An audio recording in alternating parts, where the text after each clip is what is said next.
ఇంట్లో కూర్చుని ఇంగ్లీష్ నేర్చుకోవాలనుకుంటున్నారా? అయితే వెంటనే మా స్పోకెన్ ఇంగ్లీష్ క్లాసెస్కి కాల్ చేయండి.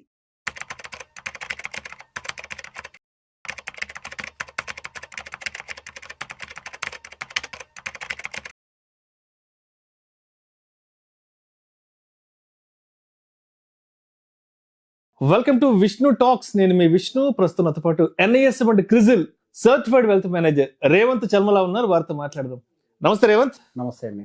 Welcome to Vishnu talks Revanth. Thank you. Right Revanth, మనం రెగ్యులర్ గా ఇండియన్ స్టాక్ మార్కెట్స్ కి సంబంధించి కొన్ని టెర్మినాలజీస్ మాట్లాడుకుంటుంటాము. ఓకే, ఒక 6-7 టెర్మినాలజీస్ గురించి కొంచెం ఇన్ డెప్త్ గా మాట్లాడుకుందాము. సో రెగ్యులర్ గా మార్కెట్ క్రాష్ అంటాం కదా, ఏంటి అసలు క్రాష్ అనే దానికి ఏంటి పారామీటర్? సో బేసిక్ గా మార్కెట్ క్రాష్ కి ప్రీ డిఫైన్డ్ అంటూ మనకి ఏది కూడా లిస్ట్ అయి ఉండదు. ఇప్పుడు బేసిక్ గా మనకి ఒక 5% పడ్డా కానీ క్రాష్ అనే వర్డ్ ని యూజ్ చేస్తూ ఉంటాం. సో బేసిక్ గా వన్ సింగిల్ డే లో మనకి లోవర్ సర్క్యూట్ హిట్ అయింది అని అంటే క్రాష్ అనే వర్డ్ కి మనకు ఒక జస్టిఫికేషన్ వస్తుంది. But still above 5% is also treated as a crash. There is no doubt. So one single day move హెవీగా వచ్చి ఉండాలి. One single day move. Okay okay, దాన్ని మనం క్రాష్ కింద పరిగణించబడతాం. రైట్. అండ్ అదే విధంగా మార్కెట్ కరెక్షన్ అంటుంటారు కదా, ఏంటి అసలు ఈ కరెక్షన్ అనే దానికి అర్థం ఏంటి? ఏ సందర్భాల్లో మార్కెట్ కరెక్షన్ లో ఉంది అని అనొచ్చు అంటారు అసలు? సో బేసిక్ గా మార్కెట్ ఎప్పుడైతే బాగా ఎక్స్ట్రీమ్ వాల్యుయేషన్స్ లోకి పైకి వెళ్తుందో, లేదా మార్కెట్ అనేది వన్ సింగిల్ డైరెక్షన్ లో పైకి వెళ్ళడం జరుగుతూ ఉంటుందో, ఆ టైంలో సహజంగా ఫస్ట్ ట్రిగ్గర్ అయ్యేది profit booking. So profit booking అనేది మనకి ఎక్స్టెండ్ అవుతూ అది ఒక 10% -10% లెవెల్ ని గనక దాటి కిందకి క్లోజ్ అవుతుంది అని అంటే అప్పుడు కరెక్షన్ టెరిటరీలోకి ఎంటర్ అయింది అని మనం పరిగణించబడతాం. సో బిలో 10% రానంత వరకు దాని కరెక్షన్ అని ట్రీట్ చేయడానికి లేదు. సో ఇన్ బిట్వీన్ మనకి ఉండే లెవెల్స్ అంతా కూడా ప్రాఫిట్ బుకింగ్ లెవెల్స్ అని అంటాం. సో మార్కెట్ లో ఎప్పుడో కొన్న వాళ్ళు ఉంటారు, ఆల్రెడీ బాగా ప్రాఫిట్స్ లో ఉన్న వాళ్ళు ఉంటారు.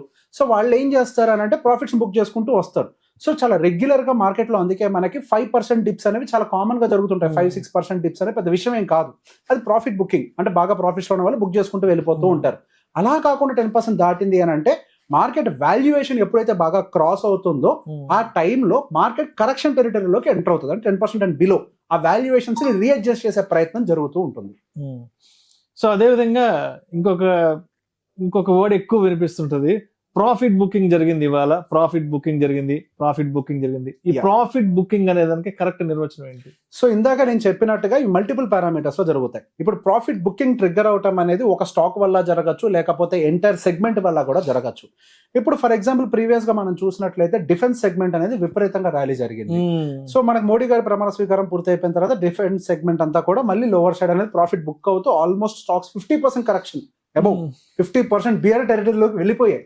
సో బేసిక్ గా ఎప్పుడైతే ఒక లెవెల్లోకి రీచ్ అవుతుందో ఆ టైంలో ప్రాఫిట్ లో ఉన్న వాళ్ళు ప్రాఫిట్ ని బుక్ చేస్తారు. సో ఇది లాంగ్ టర్మ్ లో ప్రాఫిట్ ని బుక్ చేసే వాళ్ళు ఉంటారు, షార్ట్ టర్మ్ లో ప్రాఫిట్ ని బుక్ చేసే వాళ్ళు ఉంటారు, on day to day basis కూడా ప్రాఫిట్ ని బుక్ చేసే వాళ్ళు ఉంటారు. ఫర్ ఎగ్జాంపుల్ మనకి ఈ రోజు ఐసిఐసిఐ బ్యాంక్ రిజల్ట్ రాబోతోంది. ఐసిఐసిఐ బ్యాంక్ రిలేటెడ్ రిజల్ట్స్ కొంచెం బెటర్ గా ఉంటాయని ఎక్స్పెక్టేషన్స్ తోటి కొంతమంది లాంగ్ పొజిషన్స్ తీసుకొని ఉండొచ్చు. సో అనుకున్నట్టుగా వచ్చి రేపు కనుక కొంచెం గ్యాప్ అప్ అయి ఐసిఐసిఐ బ్యాంక్ కొంచెం పైకి వెళ్ళిన తర్వాత బై డిఫాల్ట్ గా కొంత ప్రాఫిట్ బుకింగ్ అక్కడ ట్రిగ్గర్ కిందకు వస్తుంది. అంటే ఇక్కడ ఆల్రెడీ కింద లెవెల్లో కొన్న వాళ్ళు నాకు ఈ గెయిన్స్ చాలు, టార్గెట్ ఉంటుంది కదా 2% వస్తే చాలు, 4% వస్తే చాలు అని. సో టార్గెట్స్ కి తగ్గట్టుగా రీచ్ అయినప్పుడు సహజంగా అక్కడ ట్రిగ్గర్ అయ్యేదాన్ని ప్రాఫిట్ బుకింగ్ అని చెప్పేసి అంటాం. అది ఇండివిజువల్ స్టాక్స్ లోనూ జరుగుతుంది, మార్కెట్ లెవెల్లో కూడా జరుగుతూ ఉంటుంది. అండ్ అదేవిధంగా బ్లాక్ స్వాన్ అంటున్నారు, అంటే నేను చాలా తక్కువ సందర్భాల్లో ఉన్నా. ఏంటి అసలు బ్లాక్ స్వాన్ అంటే ఏంటి? సో బ్లాక్ స్వాన్ ఈవెంట్ అనేది చాలా అరుదుగా జరిగేదండి. ఇప్పుడు మీరు మార్కెట్ క్రాష్ అనేది ఏదైతే అన్నారో ఇట్ ఈస్ ఆల్మోస్ట్ సేమ్, కానీ బ్లాక్ స్వాన్ ఈవెంట్ అనేది మనకి ఆన్ ద హయ్యర్ సైడ్ జరగచ్చు, ఆన్ ద లోవర్ సైడ్ జరగచ్చు. అంటే హయ్యర్ సైడ్ అంటే పైకి కూడా అబ్నార్మల్ గా ఒక లిమిట్ దాటి 4-5% అసలు మార్కెట్ లో ఏం జరుగుతుందో కూడా అర్థం కాని స్పీడ్ లో, జస్ట్ లైక్ రాకెట్ స్పీడ్ లో వెళ్ళిపోయింది అంటారు. ఆ రాకెట్ స్పీడ్ లో వన్ సింగిల్ డే మూవ్మెంట్ రావటాన్ని బ్లాక్ స్వాన్ ఈవెంట్స్ అంటారు. సో సహజంగా ఈ బ్లాక్ స్వాన్ ఈవెంట్స్ అన్ని కూడా ఓవర్ నైట్ న్యూస్ వల్ల ట్రిగ్గర్ అవుతూ ఉంటాయి. హ్యూజ్ గ్యాప్ అప్ అయిపోయి అక్కడి నుంచి మళ్ళీ ర్యాలీ అయిపోవటం, గ్యాప్ అప్ అవటం వరకు ఓకే, మళ్ళీ ప్రాఫిట్ బుక్ కిందకు వచ్చింది అని అంటే it's different case. Gap down అవడం వరకు ఓకే, మళ్ళీ కింద నుంచి పైకి వచ్చింది ఇట్స్ డిఫరెంట్ ఈవెంట్. అలా కాకుండా గ్యాప్ అప్ అయిపోయి ఇంకా అక్కడి నుంచి ఆగకుండా మళ్ళీ పైకి వెళ్తూ ఉంటుంది. సో బేసిక్గా మనకు one of the black swan event ఇప్పుడు జరిగింది ఎప్పుడు అని అంటే ప్రీవియస్ గా హెచ్డిఎఫ్సి బ్యాంక్ మనకి మర్జర్ కి సంబంధించిన న్యూస్ ఒకటి అనౌన్స్ అయినప్పుడు మనకి 2022 I guess, I don't remember the exact year. ఆ రోజు మనకి 18,000 లిమిట్ దగ్గర ఎక్కడో అనుకుంటా హ్యూజ్ గా పైకి ఒకటే డేలో పైకి వెళ్ళిపోయి ఆ నెక్స్ట్ డే నుంచి మళ్ళీ ట్రిగర్ అయిపోయింది. సో ఒక ఈవెంట్ బేస్డ్ రియాక్షన్ నార్మల్ గా రావటాన్ని మనకి బ్లాక్ స్వాన్ అంటారు. అప్ సైడ్ రావచ్చు, అది డౌన్ సైడ్ కూడా రావచ్చు, ఎలా అయినా రావచ్చు. Right right. అండ్ ఫ్రీక్వెంట్ గా ఎక్కువగా వినే పదం bloodbath, bloodbath, bloodbath. ఈ శుక్రవారం నిజంగా మార్కెట్ బ్లడ్ బాత్ అని, లేదంటే అసలు మండే మొత్తం మార్కెట్ బ్లడ్ బాత్ అని. ఈ బ్లడ్ బాత్ అనే దానికి కూడా ఏంటి సరైన అర్థం ఏంటి అసలు? దానికి అసలు ఎటువంటి అర్థమేం లేదు. మార్కెట్ అంతా రెడ్ గా కనపడ్డప్పుడు బ్లడ్ బాత్ అంటారు అంతే. సో అదే మార్కెట్ టర్మినాలజీ అంటే డిక్షనరీ బేస్డ్ టర్మినాలజీ అయితే కాదు, కరెక్ట్ గా చెప్పాలి అని అంటే. సో బేసిక్ గా డిక్షనరీ బేస్డ్ టర్మినాలజీ కాదులే, కానీ మనకి మార్కెట్ వన్ సింగిల్ డైరెక్షన్ లో కరెక్ట్ అవుతూ వెళ్తూ అంటే more number of red candles పడ్డప్పుడు, ఎక్కువ డబ్బులు మార్కెట్ లో వైపోట్ అయినప్పుడు, ఇన్ జనరల్ గా మనకి ఊత పదం అని అంటారు చూసారా, ఒక ఊత పదం లాంటిది బ్లడ్ బాత్. కానీ మనకి మార్కెట్ లో ఒక టర్మినాలజీ పెట్టుకొని వచ్చినటువంటి వర్డ్ అయితే కాదు. కాకపోతే మోస్ట్ కామన్ గా బ్లడ్ బాత్ అనే వర్డ్ ఎందుకు వాడతారని అంటే తమిళలో ఆ మాట పెట్టగానే సహజంగా క్లిక్స్ వస్తాయి అని చెప్పేసి బ్లడ్ బాత్ అనే వర్డ్ ని వాడతారులేండి, కానీ it is not a right terminology. ఇంకొక మోస్ట్ ఇంపార్టెంట్ వర్డ్ ఏంటంటే bearish market. Bearish market bearish market లోకి వెళ్తుందా ఏంటన్నప్పుడు బేరిష్ మార్కెట్ అనే టర్మినాలజీ వాడతారు. What is exactly bearish market? So bearish market కి మాత్రం మన దగ్గర క్లియర్ డెఫినేషన్ ఉంది. సో బేరిష్ మార్కెట్ మొత్తం బేరిష్నెస్ లోకి వెళ్ళటము ఒక రకంగా చూస్తాము, అండ్ స్టాక్స్ కూడా చూస్తాం. సో ఇప్పుడు ప్రెసెంట్ ఉన్న మార్కెట్ సినరీ మనం గమనిస్తే అది 10% బిలో వచ్చింది. దాన్ని కరెక్షన్ టెరిటరీ అని చెప్పేసి అన్నాం. సో బేరిష్ కి కూడా ఒక టెరిటరీ ఉంది. 20% అండ్ బిలో కూడా పడిపోతే అంటే -20 అండ్ బిలో కనుక మార్కెట్ పీక్ నుంచి కనుక కరెక్షన్ జరిగితే దాన్ని బియర్ టెరిటరీ, బేర్ మార్కెట్ అని అంటాం. సో ఇప్పుడున్న దాన్ని బియర్ మార్కెట్ అంటానికి లేదు. ఓకే, లేదు. ఇప్పుడున్నదంతా కరెక్షన్ మార్కెట్. ఏది ఇప్పుడు ఆల్మోస్ట్ మార్కెట్ ఒక 10,000 పాయింట్లు వెనక్కి వెళ్ళిపోయింది, 1 year వెనక్కి వెళ్ళిపోయింది, అయినా కదా బేర్ మార్కెట్ అనకూడదు.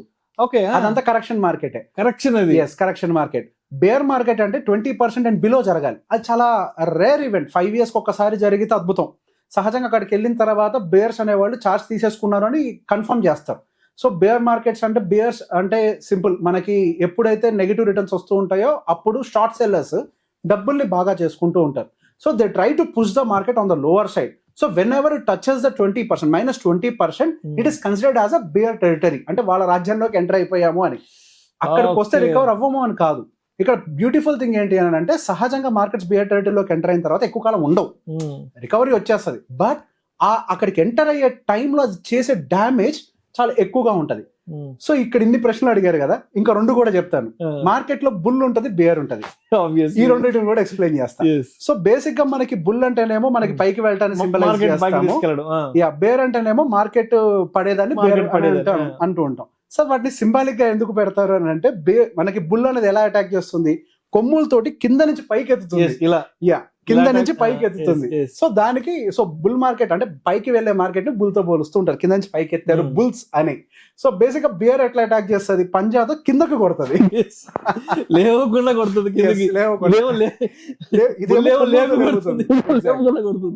సో అవి సింబాలిక్ గా ఇట్లా వాడుతూ ఉంటాం. Okay, right. ఇంకొకటి చిట్ట చివరిగా, హ్యూజ్ వాలటాలిటీ ఉంది మార్కెట్ లో. Huge volatility. So what is the huge volatility here? ఇప్పుడు వాలటాలిటీ అనేది అప్పుడప్పుడు వచ్చిపోయే చుట్టం కింద ఒకప్పుడు ఉండేది మార్కెట్ లో. ఇప్పుడు వాలటాలిటీ అనేది మన కుటుంబంలో సభ్యులుగా మారిపోయింది. సో ఒకటే రోజులో అన్ఎక్స్పెక్టెడ్ మూవ్స్ క్రియేట్ అవుతూ ఉంటాయి. మనం చార్ట్స్ చూపించినప్పుడు కూడా చెప్తూ ఉంటాం, ఒకటే రోజులో నిఫ్టీ ఒకేసారి ఒక 200-250 పాయింట్లు పైకి వెళ్ళిపోయి, మళ్ళీ అక్కడి నుంచి 200 పాయింట్లు కిందకు వచ్చి, మళ్ళీ అక్కడి నుంచి 300 పాయింట్లు షార్ట్అప్ అయిపోయింది. సో బేసిక్ గా మనకి 1 సింగిల్ డేలో ఎటువంటి క్లారిటీ లేకుండా అబ్నార్మల్ మూవ్స్ చేసేదాన్ని మనం వాలటాలిటీ అని అంటాం. సో బేసిక్ గా ఆ వాలటాలిటీ అనేది సహజంగా ఒకప్పుడు మనకి ఆ ఎక్స్పైరీ డేస్ రోజు ఎక్కువగా ట్రిగ్గర్ అవుతూ ఉండేవి. ఒకప్పుడు ఎప్పుడు maybe I can say this is 25, 24, 23 కంటే ముందు కూడా, 2023 డిసెంబర్ కంటే ముందు కూడా మొత్తం అంతా కూడా వాలటాలిటీ అనేది మార్కెట్ చాలా లిమిటెడ్ గా ఉండేది. సో మార్కెట్ కి ప్రీ డిఫైన్డ్ గా ఉండేది. పర్టికులర్ గా గురువారం రోజున మార్కెట్ వాలటైల్ గా ఉంటది, శుక్రవారం రోజున మార్కెట్ డైరెక్షనల్ గా ఉంటది, సోమవారం రోజు మార్కెట్ డైరెక్షనల్ గా ఉంటది, అండ్ మంగళ బుధ ఈ 2 రోజులు మార్కెట్ కన్సాలిడేట్ అవుతుంది, ఎక్కడికి వెళ్తే చిన్న చిన్న రేంజెస్ లో తిరుగుతుంది. So there used to be predefined, ఇట్లా ఉంటుంది మార్కెట్ అని ఒక యాంటిసిపేషన్ ఉండేది. ఇప్పుడు యాంటిసిపేషన్ ఏంటి అని అంటే మార్కెట్ ఏ డైరెక్షన్ అయినా పోనీ కానీ వాలటాలిటీ అయితే ఉంటది. అంటే మార్కెట్ 1 డైరెక్షన్ లో పైకి వెళ్తున్నా, పైకి ఒక 200-300 పాయింట్లు పైకి వెళ్ళినట్టుగా వెళ్ళి మళ్ళీ 150 పాయింట్లు కిందకు వస్తుంది. కిందకి ఎందుకు రావాలి అసలు, పైకి వెళ్తుంది కదా కిందకి ఎందుకు రావాలి కూడా, కిందకి రావడం అంటే ఎంత రావాలి, ఒక 50 పాయింట్లు రావాలి. అలా కాకుండా 100-150 పాయింట్లు పడిపోయి మళ్ళీ అక్కడి నుంచి పైకి రికవర్ అయిపోతే సో మనం అన్ఎక్స్పెక్టెడ్ గా జరిగేటువంటి మూసిరి వాలటాలిటీ కింద పరిగణిస్తూ ఉంటాం.